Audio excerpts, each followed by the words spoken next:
6 News, Good Day Alabama. This morning, new information on the shooting at Railroad Park that left one man dead. And more reaction to Alabama Senator Tommy Tuberville's hold on military promotions. What the Senate Majority Leader is asking from Republican lawmakers now. And see how Tuscaloosa EMS is giving back to the community and addressing healthcare needs some are facing. All right, good morning, everybody. For those of you streaming with us this morning, as you know, soccer is on the TV side, so we'll be back with you at 7 a.m., but we'd like to say good morning. I'm Janice Rogers. And I'm Lyndon Blake, in today for Mike Dubberly, Mickey Ferguson, doing what he does best, the weather over there. Mickey, hey. Some fog on the way in this morning. It was difficult to see. I had to turn my windshield wipers on. I never know how to defrost the windshield. It's a mess. Yeah, that had a lot to do with the humidity, did it not? What's that rain we saw yesterday, and it's trying to lift that moisture, and we've got a little bit of fog, a dense fog advisory issued by the National Weather Service. This is mainly right along 2059 southward, but there's a little bit of overlap in some locations. You can see into Tuscaloosa County, Jefferson County, that's where we're seeing more of the dense fog this morning, and some moderate fog up through Walker County, southern Talladega County, dealing with some of that right now too. So take that under advisement if you're about to leave the house. So a little bit of fog in various places. Our temperature readings are coming in the low to mid 70s, pretty close to average for this time of the year, but looks like we're going to get above average again today with our highs, just a couple of degrees above the norm, but we have drier air in place, not as humid as we head into today and tomorrow. Looks like that humidity is going to start to climb after that, but dry air, not only low humidity, but not much of a chance of rain at all. So great day to hit the pool and enjoy.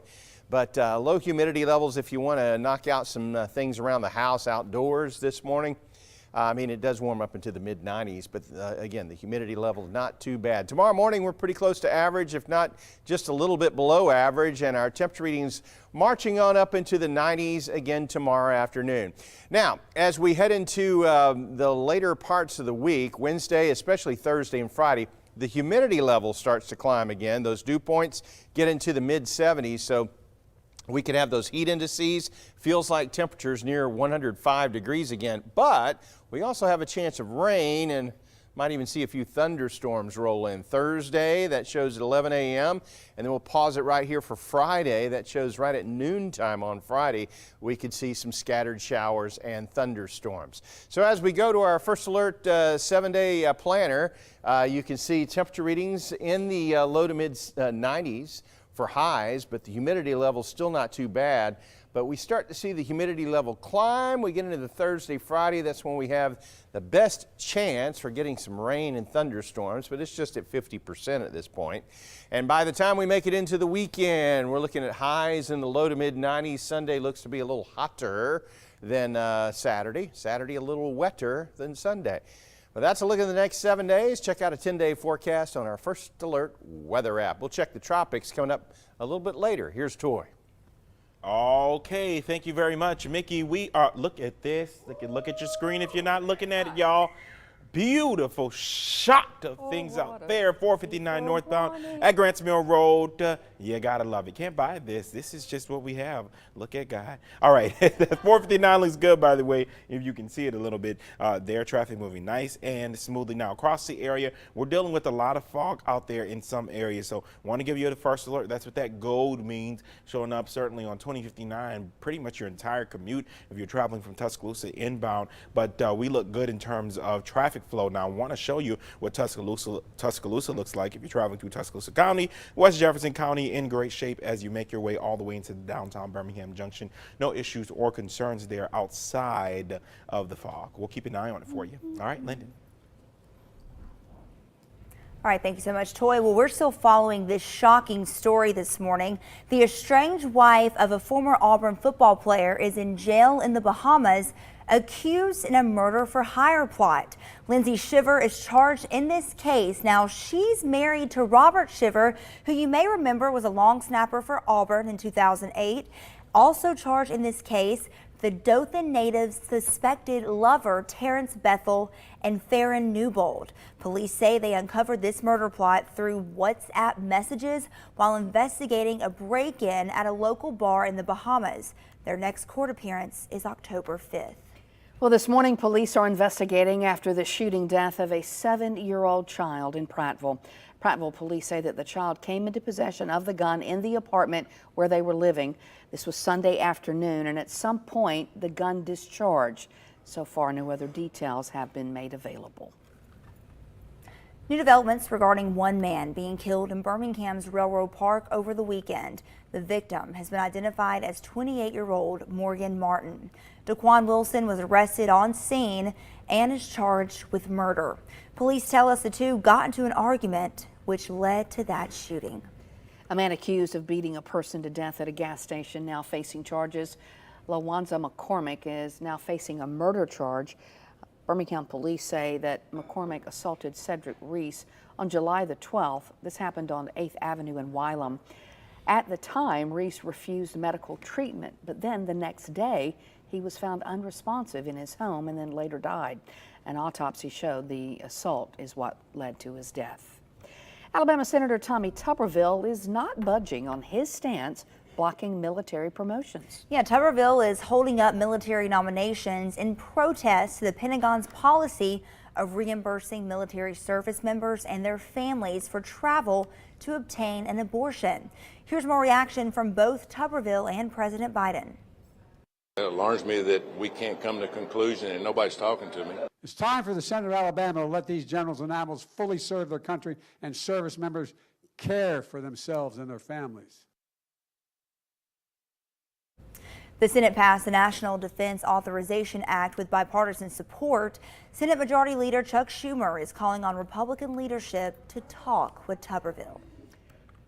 Now to Tuscaloosa, where Tuscaloosa Fire and Rescue say they don't wait for some emergencies to happen. Those first responders believe they can offer solutions to some problems folks face before they call 911 and ask for help. Kelvin Reynolds joins us live from Tuscaloosa with these details. Good morning, Kelvin. Good morning to you, Lyndon and Janice. The EMS division of Tuscaloosa Fire Rescue recently hosted a social work hub. That's essentially where they go out into the community and try to help people who are facing some unmet health care needs. Now, we were there when they set up one of these social work hubs at an apartment complex here in Tuscaloosa. Now, they're trying to help bridge gaps in medical care by answering questions as well as telling tenants where they can go for primary medical care as well as where they can find help with their prescription medication. Now, the group also was able to bring a trailer with them as well that was stocked full of all kinds of necessities such as food, clothing, and other items that some of those folks might need. Now, they hope by going directly to the people, most often calling 911 with some problems, they can eventually reduce the number of times that those calls are made to the 911 service. By providing a response through social work, we are really sending the appropriate response out because a lot of times it may not be a true emergency. The root of the issue may be a social need, so we are here to fill that position. The Tuscaloosa Fire Rescue started its preventative program back in 2014. Now, when they go into these areas, they're only going into places that are welcoming them there to be able to offer some of the services that they're able to provide to folks.